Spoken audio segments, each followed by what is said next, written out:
విమర్శించే పవన్ కళ్యాణ్ 100% స్ట్రైక్ రేట్తో అతని విజయం సాధించడం, ఆయన తీసుకున్న 21 సీట్లలో 21 గెలిస్తే మీరు 175కి 11 స్థానాలకి పరిమితం అవడం ఏదన్నా మేధోమదనం చేస్తున్నారా? ఎక్కడ తప్పు జరిగింది అని ఎంత దారుణం?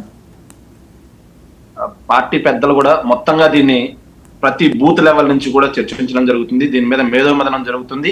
పార్టీ కార్యాచరణ ఏంటో కూడా తొందరలో మేము ఖచ్చితంగా ప్రకటిస్తాం.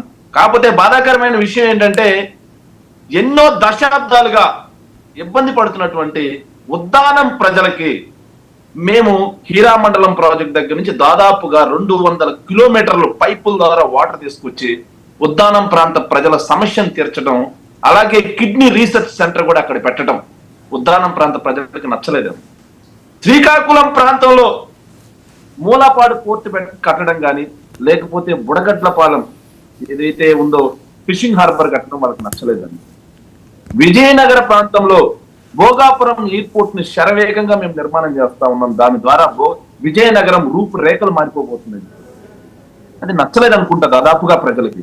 ఇలా రాష్ట్ర వ్యాప్తంగా మేము కట్టిన సచివాలయాలని, మేము కట్టిన ఆర్బీకే సెంటర్లని, నాడు నేడు ద్వారా మేము డెవలప్ చేసినటువంటి స్కూల్స్ ని, ఇంగ్లీష్ మీడియాన్ని, ఐబీ సిలబస్ ని, డిజిటల్ లైబ్రరీస్ ని, 17 మెడికల్ కాలేజీలు స్టార్ట్ చేసి 5 మెడికల్ కాలేజీల్లో అడ్మిషన్ స్టార్ట్ చేసి 2,30,000 ఉద్యోగాలు ఇచ్చాం. ఇవన్నీ కూడా రాష్ట్ర ప్రజలకు నచ్చలేదేమో. బహుశా మా పరిపాలన, మేము చేసిన సంక్షేమం, మేము చేసిన అభివృద్ధి ప్రజలకి నచ్చలేదేమో, వాళ్ళకి మరేదో కావాలేమో. ఆ దిశగా మేము మేధో మదనం చేస్తాం. మా పార్టీ ఒకటితో మొదలైంది వర్మ గారు. మా పార్టీ ఒకటితో మొదలైంది 67కు వచ్చాం. మళ్ళీ 67లో 23 మంది ఎమ్మెల్యేలు కొన్నారు. వైఎస్ఆర్ కాంగ్రెస్ పార్టీ అయిపోయిందన్నారు. ఆ రోజు తిరిగి బౌన్స్ బ్యాక్ అయి 151కు వచ్చాం. మళ్ళీ ఈ రోజు ప్రజలు మాకు 11 సీట్లే ఇచ్చుండొచ్చు, కానీ బలంగా ప్రజల పక్షాన పోరాటం చేయడానికి వైఎస్ఆర్ కాంగ్రెస్ పార్టీ సిద్ధంగా ఉంది. ఖచ్చితంగా కూడా ప్రజలకి మంచి చేయడం కోసం, ప్రజా సమస్యల పట్ల నిలబడడం కోసం వైఎస్ఆర్ కాంగ్రెస్ పార్టీ ఎల్లప్పుడూ సిద్ధం. కాకపోతే సార్ వర్మ గారు, ప్రజా తీర్పు కూటమి వైపు ఉంది. కూటమి వైపు ఉన్నప్పుడు ప్రజలు వాళ్ళకి తీర్పు ఎందుకు ఇచ్చారండి వర్మ గారు? ప్రజలు వారికి తీర్పు ఎందుకు ఇచ్చారు? రాష్ట్రాన్ని సంక్షేమంగా, అభివృద్ధిగా పరంగా ముందుకు తీసుకెళ్తామని వాళ్ళు ఇచ్చిన హామీలను నమ్మి ప్రజలు వారికి తీర్పు ఇచ్చారా లేదా? మరి ఆ దిశగా అడుగులు వేయాల్సినటువంటి కూటమి నాయకులు ఈ రోజు రాష్ట్రాన్ని మరో బీహార్లా, రావణ కాష్టంలా మారుస్తారా? ఇంకా మీరు ప్రమాణ స్వీకారాలు చేయక ముందే, ఇంకా మీరు అధికారం పాలు పంచుకోక ముందే 4వ తారీఖు మధ్యాహ్నం ట్రెండ్స్ మొదలయ్యాయి, కూటమి అధికారంలోకి రాబోతుంది అని తెలిసిన వెంటనే రాష్ట్రంను రావణ కాష్టంలా, మరో బీహార్లా మార్చడం ఎంతవరకు సమంజసం? ప్రజలు తీర్పిచ్చింది ఎందుకు సార్ వర్మ గారు? ఈ రోజు నూజివీడులో మా కార్పొరేటర్లు సార్,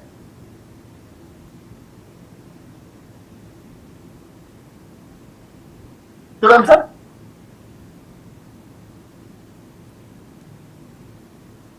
సార్ పరిగెత్తుతుంటే, సార్ వర్మ గారు పరిగెత్తుతుంటే కత్తితో 30 కత్తిపోట్లు పొడిచారు సార్. 30 కత్తిపోట్లు.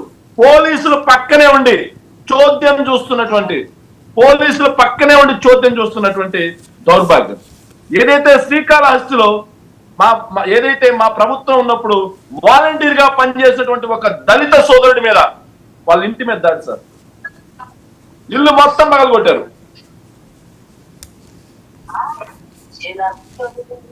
ఏం సార్ ఇది? అధికారం శాశ్వతమా వర్మ గారు? 12 మీద నుంచి 1 గంటకి మిల్లు రావాల్సిందే సార్. గడియారంలో ఎప్పుడు 12 దగ్గర ముళ్ళు ఆగిపోదు, తిరిగి 1 గంట దగ్గరికి రావాల్సిందే ముళ్ళు. ఏంటది? సచివాలయాలు పగలగొట్టారు సార్.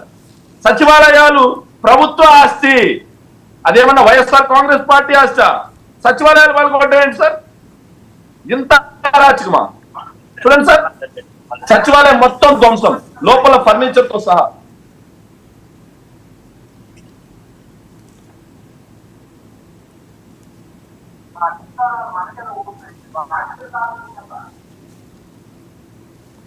ఓకే చూడండి సార్, సచివాలయం మొత్తం ధ్వంసం. ఇక వైఎస్ఆర్ విగ్రహాలు సార్, వైఎస్ఆర్ గారి విగ్రహాలని ట్రాక్టర్లకి తాడులు కట్టి లాగేసేంత ట్రాక్టర్లకి తాళ్లు కట్టి సార్ వైఎస్ఆర్ విగ్రహాలు చూడండి సార్.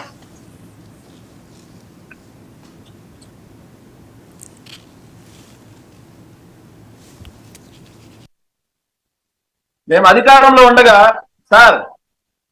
మేము అధికారంలో ఉండగా స్వర్గీయ విశ్వవిఖ్యాత నట సార్వభౌమ ఎన్టీఆర్ గారికి పేరుని ఒక జిల్లాకి పెట్టాం సార్. మేము ఎక్కడా కూడా ఎన్టీఆర్ గారి విగ్రహాన్ని టచ్ కూడా చేయలేదు మేము. కానీ ఈరోజు చనిపోయినటువంటి వైఎస్ఆర్ గారి విగ్రహాలని ట్రాక్టర్లకి తాడుగట్లు లాగుతున్నారంటే ఎవరు సైకోలు, ఎవరు రాక్షసులు, ఎవరు బీహార్ తరహా సంస్కృతిని తీసుకొచ్చారండి? ప్రజలు మీకు మ్యాండేట్ ఇచ్చింది దేనికండి?